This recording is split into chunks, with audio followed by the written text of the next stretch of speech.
One of the characters I've been excited for since we first got introduced to her has been Charlotte. And I know that Charlotte is only a 4-star cryo catalyst user, but I'm still pretty excited because we got to meet her right near the end of the 3.0s, namely like 3.7, 3.8. I can't remember right off the top of my head, so my apologies. But I've been excited for Charlotte since she first was introduced because she looked like such a cute character. She looks like a cross between, like, you know, Pom Pom and like March 7th put together and made it into a camera girl. But we're not here to talk about how Charlotte looks. We're here to talk about a Charlotte build guide. That's right. We're here to tell you how you're going to build her, really, or really just some suggestions that you could go with. And of course, what you need to ascend her from level 1 to level 90 and what to do to kind of make her, you know, a force to be reckoned with, I guess, in a way. But before we get into that, make sure you hit that like and subscribe button down below and hit that notification bell to be notified of when the next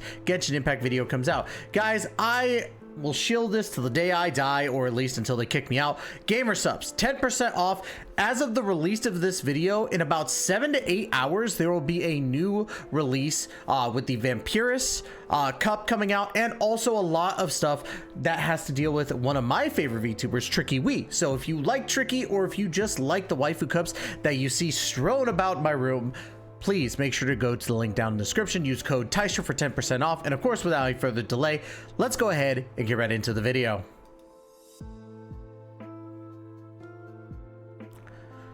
Charlotte, yes, Charlotte is right here, and I'm actually pretty stoked on her. Like, I don't think that, let me preface this, and I'll probably like reiterate what I mean by this later on. I don't think she's game breaking. She's definitely not one of those healers that's game breaking. She's a 4-star healer that works really, really well, but we'll get into that here in just a second. Let's first talk about what you need to ascend her from level 1 to level 90. First things first, obviously, every single time these silvers, fragments, chunks, and of course gemstones, but these are the Shavada ones.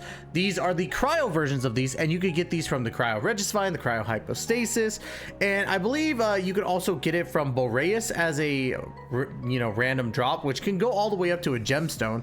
And then I think there's like 1 or 2 more. Actually, you could get it from the new spinny duo, you know, the guided wind or something like that, whatever they're called. But you get my point. They're the new one of the new Fountaine bosses, but there are plenty of ways to get this. So make sure that you're, you know, really taking care of those. We have the silvers, which you're going to need 1 of them. 9 of the fragments are going to be needed. You're going to need 9 of the chunks and 6 of the gemstones. And remember, we are always working with rules of 3s with Genshin Impact. 3 of the silvers make a fragment, 3 of the fragments make a chunk, and 3 of the chunks make a gemstone. Every single time, that's how it works. And with a lot of items. Speaking of new bosses that are inside of Genshin Impact, of course, in version 4.1, we got this new boss called the Experimental, or is it the Experimental Field? Yeah, Experimental Field Generator. It's a new boss that came out in 4.1, and you have to beat this thing up to, I think it's like 13 to 16 times for these drops. You're going to need 46 of the Tourbillon? That's such a weird name of it. Tourbillon device. You're gonna need 46 of those to be able to ascend your Charlotte from level 1 to level 90. And again, that's about 13 to 16 times you got to fight the boss, which is no biggie. The boss, I think, is pretty easy. So then, of course, you're going to need something that has been in Genshin Impact since 4.0, the barrel conches. I knew we were gonna need these for a character sooner or later, and how apropos that one of the first, you know, specialties you get in Fountaine is for one of the first Fountaine characters we see, you know, going into Fountaine. Not saying that she's the first ever. I believe Mona came from Fountaine, but we're not here to discuss that. You're gonna need 168 barrel conches to actually ascend your Charlotte from level 1 to level 90. And then, of course, we're going to need the gears, which have been here since the start of 4.0. The meshing gear, the mechanical super gear, and of course, the final one, which is the artifice dynamic gear. Now, as we go down here, you can see that in total, you're going to need 18 of these meshing gears. You're going to need 30 of the mechanical spur gears, and of course, 36 of these artifice dynamic gears. Now you're going to need more as we go down because we're going to now talk about talents. Now with talents, of course, you have to take everything that you see here and multiply it by 3 because this is only to get from level 1 to level 10 on one of them. So let's go ahead and talk about that. First things first, the main thing is these: the teachings of justice, the guides of justice, and of course the philosophies of justice. Now in total, you're going to need 9 of the teachings of justice. You're going to need 63 of these guides to justice and 114 of these philosophies of justice. These come from the domain that, you know, really gives you the justice mats, and they release Tuesday, Friday, and Sunday, just like we talked about in our Furina guide. And of course, rules of 3. 3 teachings make a guide, 3 guides make a philosophy. Easy peasy lemon squeezy. Speaking of the rules of 3, as we talked about before, 3 of the meshing gears make the spurs, and 3 of the spurs make the artifice dynamic gears. Now, you're going to need more of those. You're going to need 18 more on top of the ones we originally had for meshing gears. You're going to need 66 more of the mechanical spur gears, and of course, 93 of the artifice dynamic gears. Now, one last thing to talk about before we get into the easy peasy stuff. The lightless silk string. You get this from the all-devouring narwhal, and you only get to challenge this thing once every week. I highly implore all of you to challenge this thing every single week. It's gonna be a grind because every Fountaine character after this is probably gonna be using the all-devouring narwhal mat. So be ready for that. It's a lot of grinding and it's gonna suck, but at the same time, it's gonna be a huge benefit to you. So grind this guy out. You're gonna need 18 of these lightless silk strings if you're gonna triple crown her. Now, of course, you need 3 crowns of insight, easy peasy, and about 7.1 to 7.4 million mora. I can't remember off the top of my head the exact amount. Now, Charlotte is one of those ones where I think that you're not going to really need to go a triple crown. You probably would want to crown her skill and her burst, but that's about it. You don't need to worry about the normal attack with her because unless you're going to somehow pull off a kind of Barbara-esque type of build with her where you could somehow make Barbara a DPS or make Charlotte that, then maybe. I wouldn't. I would say only focus on the skill and the burst right there. Let's go ahead and get into this. So first things first, as you can see, we're using the Charlotte that's in the trial. And the reason being is because I have not had enough time to grind Charlotte and Furina. These videos got to get out really quick for y'all because I love you. But by next update, we should be able to build our own and showcase those. So let's go ahead and first talk about weapon choices. Now, as you can see, this one is using a flowing party build. When using an elemental skill, all elemental damage bonus will be increased by 8% for 15 seconds, and a bond of life worth 24% of max HP will be granted. This effect can be triggered once every 10 seconds. When the bond of life is cleared, every 1000 HP cleared in the process will provide 2% all elemental damage bonus up to a maximum of 12%. So with this, you can kind of, you know, really work it. It's definitely an option. It's not the option I would go for, because for me personally, I'm not looking at Charlotte as a DPS. Let's be honest. I look at her as a healer. She is definitely a healer, and that's what her kit is. So for me, weapon choices, I would probably go with like Skyward Atlas just to boost up the attack percentage a little bit. And maybe that's exactly why they chose Floating Party for this one. But you also have Memory of Dust, which boosts you up about 49.6% attack. And her healing, I believe, if I remember correctly, does scale off of her attack percentage. So there you go. You could do Favonius Codex, you could do Oathsword if you want to go full free to play. Thrilling Tales of Dragon Slayers is another one that's consistent and boosts up the HP, so you got that. Oathsword Eye though is definitely something that you wouldn't get attack percentage off of. You would get ER, so that would work in your benefit in that sense. So, but yeah, let's go over artifacts really quick. Now, as you can see, they are going for Golden Trope. And I'm not thrilled about this Charlotte. I don't like this trial Charlotte personally. And I know that there might be somebody who disagrees with me or a couple of people that might disagree with me. I don't look at Charlotte as a DPS healer. I really don't. But for the time being, let's go ahead and talk about it. Golden Trope, 2-piece, increases elemental skill damage by 20%. And the 4-piece increases elemental skill damage by 25%. Additionally, when not on the field, elemental skill damage will be further increased by 25%. This effect will be cleared 2 seconds after taking the field. Now, they really want to build this Charlotte to be a damage dealer. That's not the case. Charlotte's kit is more healing based, so you're going to want to go for a 4-piece Ocean Hued Clam, maybe a 4-piece Tenacity of the Millilith. If you do want to go a DPS, you could go Golden Trope. You could even go maybe Blizzard Strayer, but I just don't see the damage. I really don't. So I would definitely suggest that if you're going for the healer stuff, maybe go for the Skyward Atlas to get that attack bump, or even Memory of Dust if you have it, followed by, you know, some sort of like either attack percentage or ER, and then go for a set like Ocean Hued Clam.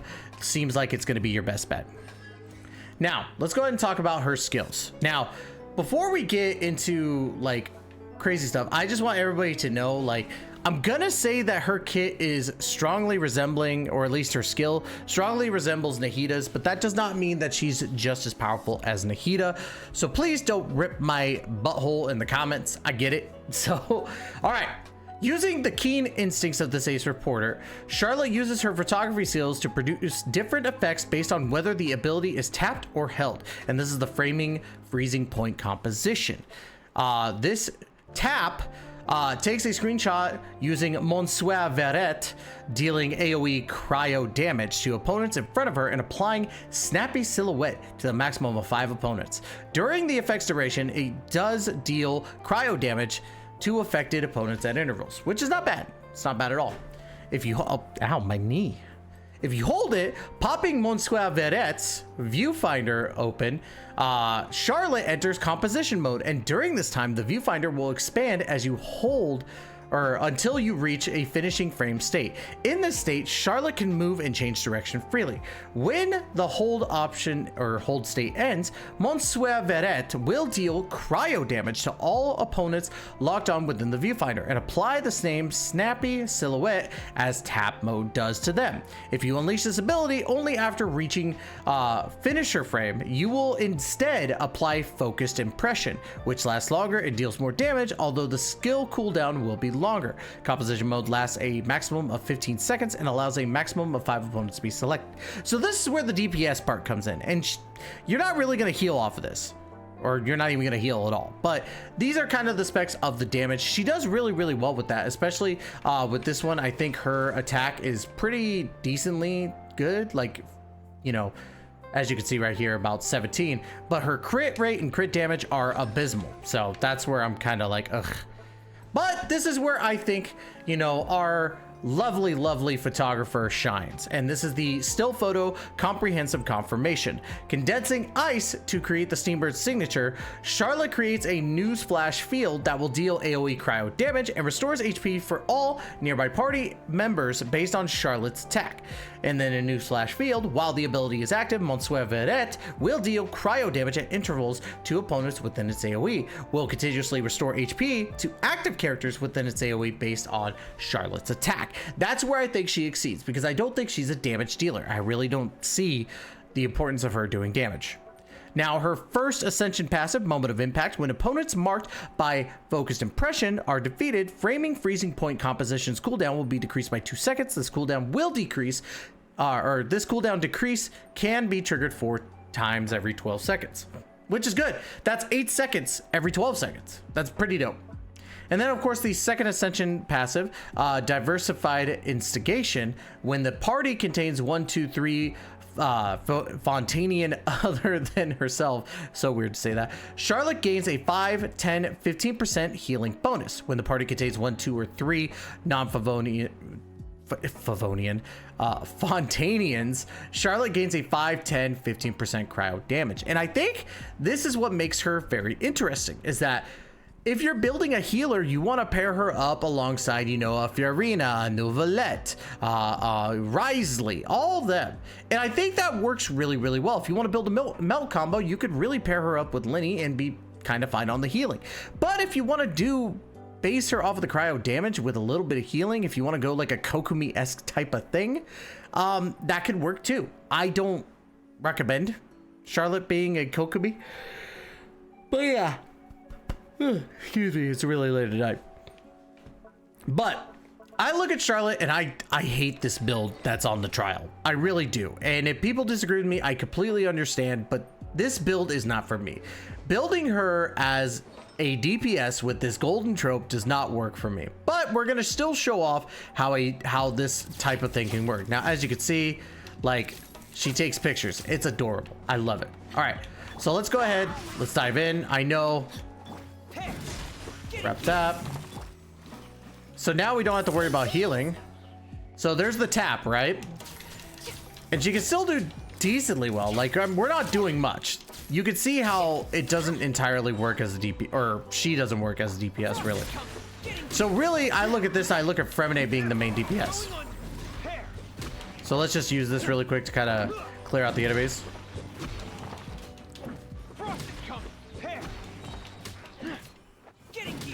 Boom. All right, now let's go ahead and activate this. We're gonna activate this one more time. There we go. Now look at this healing. Or you can't really see the healing, but look at that damage. It doesn't do much. I don't know why they did that. But she does have that charge attack that works pretty good. It's every like every little bit. I think it's after you make a hit. Yeah, there you go. But yeah, her kit is very strange, and I don't think she works well as this DPS character. So I'm gonna go ahead and I'm gonna show off a little bit of her healing. I'm gonna let them hit me a little bit. Come on, hit me. Come on, I want you to do it. I want you to hit me. Look at that. How we're healing for no reason. I don't know why we were healing for no reason. Okay, come on, get me down. This is tough because I really want to show off the healing out of everything. Can you hit me harder, please? There we go. All right, so let's get this going. Let's activate the photo mode. You gotta wait until the picture expands like that, and then you got it.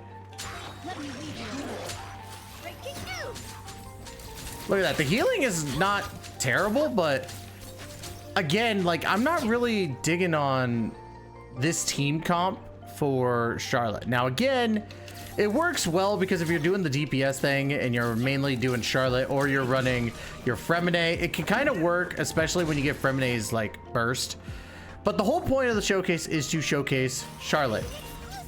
And while this is cool, it benefits more from a healing perspective than anything else. It doesn't really work as a DPS, right? Overall, I don't think Charlotte's bad. I don't think that she's terrible, but she's definitely not getting the proper justice in regards to this trial. And I feel like it's a little unfair because they're building a DPS Charlotte and she's not a DPS. But then again, I've been wrong before. This is just how I feel about it. But I still think that Charlotte is decently well. And as you'll see in my next video for the summons, you'll see why I'm kind of excited to build by Charlotte. So, but yeah, overall Charlotte's not terrible, but definitely build her as a healer over a DPS.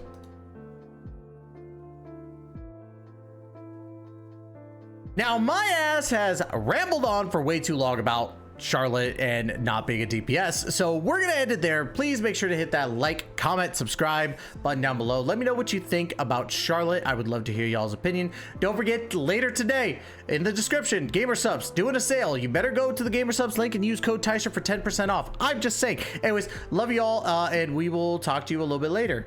Okay, make sure that you stay safe, and yeah, bye.